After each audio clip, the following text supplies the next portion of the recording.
Good morning. কেমন আছেন সবাই? আশা করছি সবাই ভালো আছেন। আমরাও বেশ আছি। একটি নতুন ব্লগে স্বাগত জানাই সবাইকে। তো দেখো, সকালবেলা আমি চলে এসেছি ছাদে। সকালে যে বাসি কাজগুলো, সেই কাজগুলো সারার জন্য কিছু বাসি জামা কাপড় সেইগুলো মেলে দিলাম। আর এইগুলো করতে গিয়ে আমার ড্রেসটা অনেকটা ভিজে গেছিলো, তাই সেটাও আমি একটুখানি চেঞ্জ করে নিলাম।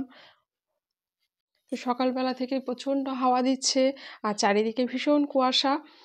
তো কুয়াশা এতটাই ঠান্ডা যে রোদের তো নাম দেখা নেই।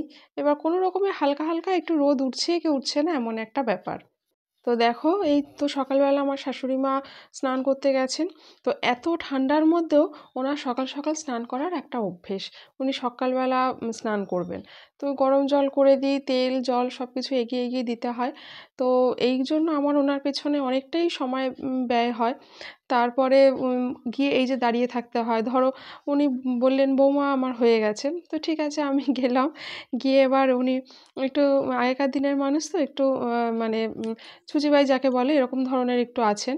বেশ অনেকটাই ভালো মতনই আছে। তো সেই জন্য একটু এই হাত ধুচ্ছে, আবার কি মনে হলো আবার একটু হাত ধুচ্ছে। এরকম করতে করতে একটু সময় চলে যায়।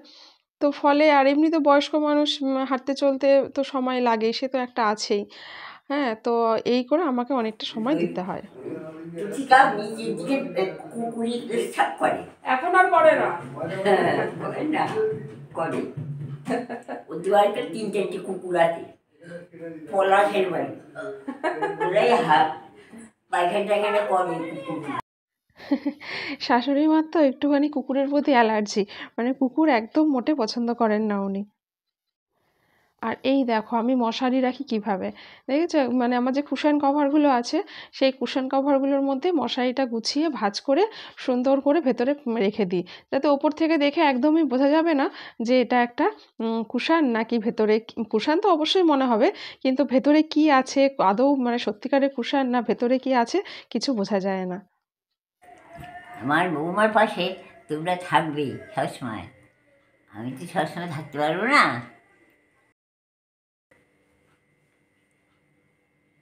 আমাদের ভিডিও তোমরা সবাই দেখবে, দেখবে তো? তো মার তো এদিকে চা টা সব খাওয়া হয়ে গেল, আর টিফিন টিফিনও খাইয়ে দিয়েছি। তো উনি এখন একটু মানে বিশ্রাম নিচ্ছেন। আর এদিকে সবাই তো যে যার কাজে বেরিয়ে গেছে। তো জোর বাবাও চলে গেছে ডিউটিতে, আর ও চলে গেছে, তোজোও চলে গেছে স্কুলে। তো এরপরে আমি বাড়ির অন্যান্য যে কাজকর্মগুলো আছে সেগুলো আস্তে আস্তে করে সেরে নিচ্ছি। তো টেবিলের কভারটা অনেক দিন ধরেই ভাবছি একটুখানি জিনিসপত্রগুলো সব নামিয়ে রেখে একটুখানি পরিষ্কার পরিচ্ছন্ন করে নেবো। তো সে আজ করি কাল করি না, সে আর কিছুতেই মানে হয়ে উঠছে না, এমন একটা ব্যাপার। তো দেখলে তো সব জিনিসগুলোকে এরকম নিচে নামিয়ে রেখেছি।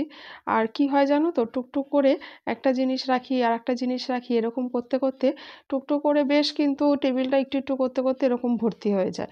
ওই জন্য না, জায়গার জিনিস জায়গাতে যদি সঙ্গে সঙ্গে রেখে দিই, তাহলে এই ব্যাপারটা হয় না।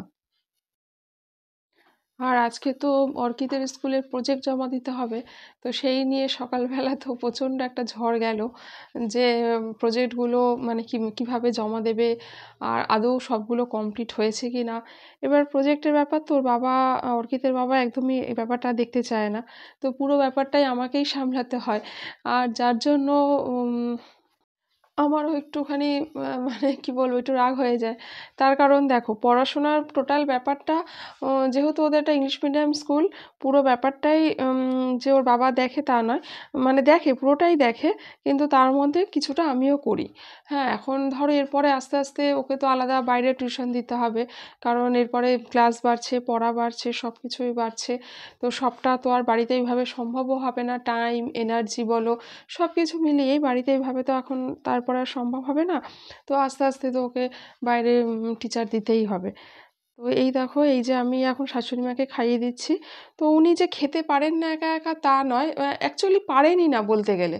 এইবারে যেভাবে উনি খান ওইটাকে পারা বলেও না, কারণ ছড়িয়ে ছিটিয়ে ফেলে চারিদিকে একাকার অবস্থা করে রাখেন। যেহেতু বয়স হয়েছে, হাত ছাত কাঁপে, তো উনি পারেন না একা একা, অসুবিধেই হয়। তো একটু কেউ খাইয়ে দিলে কি আর ব্যাপারটা পরিষ্কার পরিচ্ছন্নও থাকে, ওনারও বেশ টিপটপভাবে খাওয়া দাওয়া হয়ে গেল। তো সেই হিসাবে আমরা আর কি খাইয়ে দিই। এরপর সব কাজকর্ম সেরে নিয়ে স্নান টান করে নিয়ে এই চলে এলাম। তো আজকে তো এই মেনু করেছিলাম, ফ্রাইড রাইস করেছিলাম, আলুর দম করেছিলাম, তার সাথে না বেগুন ভাজা করেছিলাম। বেশ বেগুন ভাজাটা খেতে খুব ভালো লাগে। এবার বলবে ফ্রাইড রাইসের সাথে বেগুন ভাজা, কিন্তু না মানে করলাম, ভালো লাগে তাই করলাম। তাহলে আজকে এই পর্যন্তই ভিডিও রাখছি, আবার দেখা হবে নেক্সট কোনো ব্লগে। টাটা।